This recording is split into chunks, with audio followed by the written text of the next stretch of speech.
Luc.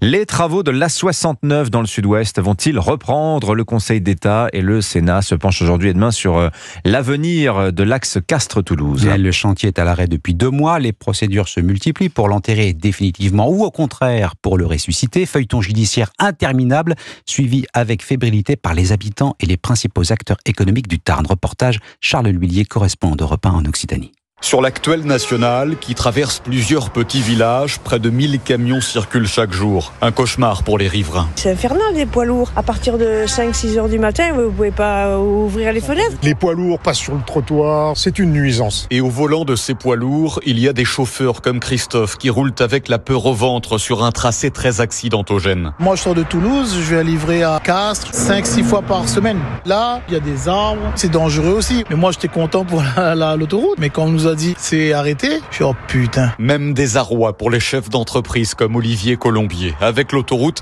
la marchandise qu'il livre arriverait bien plus tôt à Toulouse. On s'était installé pour ça, du fait qu'il y avait cette autoroute qui était prévue depuis longue date. On livre des tas de choses, ça peut être de l'outillage. Donc des clients industriels qui sont en panne, vous savez que dans l'industrie c'est précieux les heures et les minutes. C'est un sacré frein pour l'économie de la région. Ouais. Un sacré frein, en effet, surtout que le laboratoire Pierre Fabre, premier employeur du département, a menacé d'investir ailleurs si le chantier n'arrive pas à son terme. Sur le tracé de l'A69, Charles L'Huillier, Europe 1.